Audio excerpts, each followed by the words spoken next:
आधुनिक भारत के निर्माता, सामाजिक क्रांति के अग्रदूत, भारतीय संविधान के शिल्पकार, महामानव, बोधिसत्व, भारत रत्न डॉक्टर भीमराव अंबेडकर जी की 133वीं जयंती नगर के बौद्ध धम्म अनुयायियों द्वारा किरनापुर के शौक्य मुनि बौद्ध विहार में बड़े ही हर्षोल्लास के साथ धूमधाम से मनाई गई। कार्यक्रम की शुरुआत सर्वप्रथम दीप प्रज्वलित कर पंचशील ध्वजारोहण करते हुए की गई। तत्पश्चात रमाताई महिला मंड उपासिकाओं द्वारा सामूहिक रूप से त्रिशरण का पाठ कराते हुए पूजा वंदना एवं महापरित्राण पाठ संपन्न कराया गया। तदुपरांत भीम वंदना के सामूहिक गायन की प्रस्तुति दी गई। इस अवसर पर बौद्ध विहार में मोमबत्तियों की जगमगाती रोशनी से समूचा माहौल सुसज्जित हो गया। जयंती अवसर पर बाबा साहब के जय जयकार के उद्घोष लगाए गए।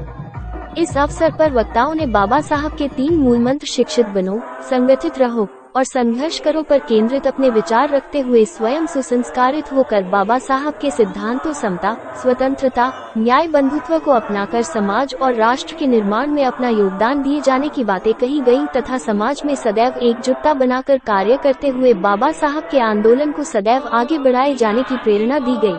कार्यक्रम में उपासक उपासिकाओं द्वारा भीम गीतों की स्तुति की मनोरम प्रस्तुति दी गई, जिसे खूब सराहा गया। इसके अलावा बोधिसत्व बाबा साहब के संघर्षमयी जीवन चरित्र पर प्रकाश डालते हुए उपासकों से स्वयं के जीवन को सुखमय बनाने बाबा साहब द्वारा दी गई 22 प्रतिज्ञाओं का पालन करने प्रेरित किया गया। इस अवसर पर उपासक उपासिकाओं द्वारा भीम गीतों की सुमधुर प्रस्तुतियां दी गई तथा बाबा साहब की जयंती पर प्रसादी का वितरण किया गया। इस अवसर पर बड़ी संख्या में धम्म अनुयायी उपस्थित रहे।